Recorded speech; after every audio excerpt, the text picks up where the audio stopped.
پیدائش کے بعد ہی اس کو ہو گیا تھا, گردن تو بخار ہوا تھا 15 دن کے بعد, پھر اس کا جگر کا پرابلم ہو گیا تھا. مطلب کافی حد تک یہ ہم لوگ بھاگتے رہے دوڑتے رہے اس بچے کے لیے اپنے, اس کے بعد یہ پیرالائز ہو گیا.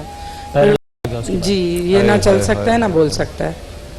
اچھا جی تو ڈاکٹرز نے یہ کہا صرف تھا, وہاں سے یہاں لانے میں بھی بڑی دقت ہو رہی تھی ہمیں, جی اٹھا کے. اور تو ڈاکٹرز نے کہا ہے کہ انشاءاللہ اگر علاج کرائیں صحیح پراپر طریقے سے تو یہ صحیح ہو سکتا ہے.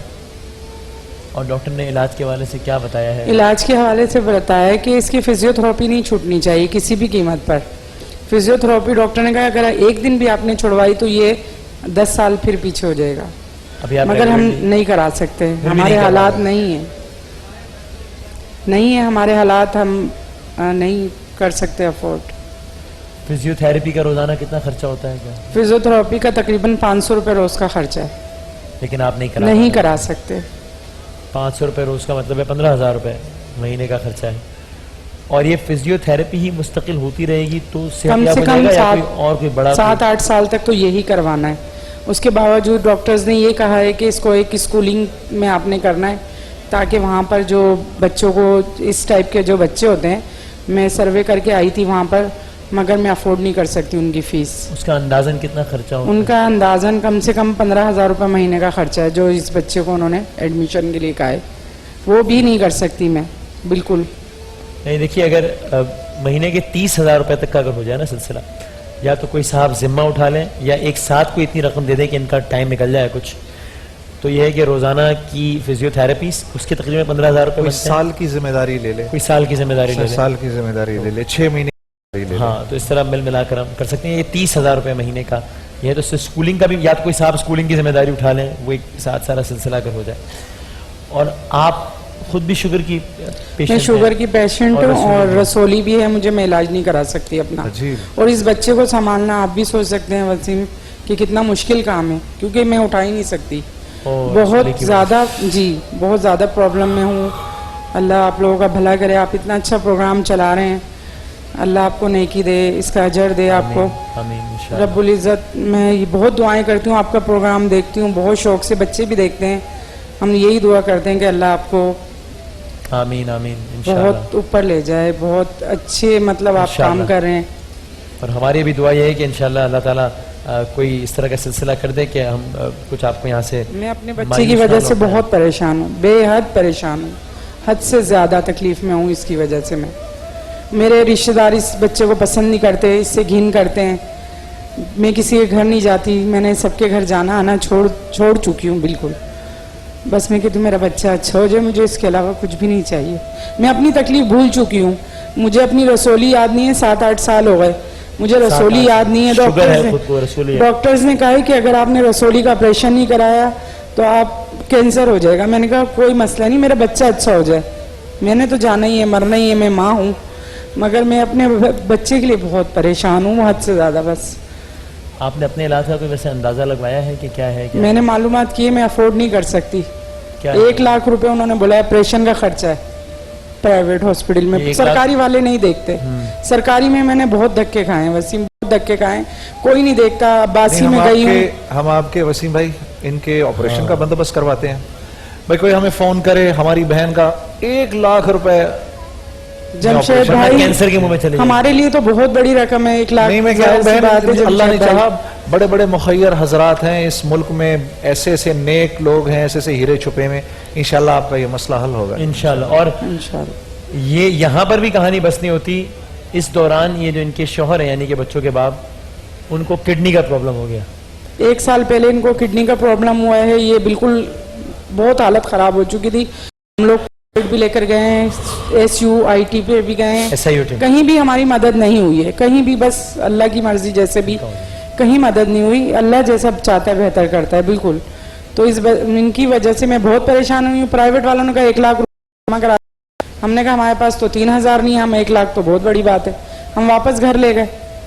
اسی طریقے سے ان کے گردے سوکھ جاتے ہیں, پانی کی کمی ہو جاتی ہے. پہلے یہ پلمبر کا کام کرتے تھے, الحمدللہ اچھے حالات تھے, بہت اچھے تھے. ہمارے بچے کا بھی میں کرواتی. 2-3 سال میں نے فزیو تھراپی اپنے خرچے پہ کرائی ہے. اچھا 1 سال سے بند ہو گئی کیونکہ 1 سال سے اپنے فزیو تھراپی نہیں تو وہ کما نہیں رہے تو میں کیسے کروں گی. وہ کما ہی نہیں رہے نا. وہ کماتے تو ہمارا گھر کا رینٹ کا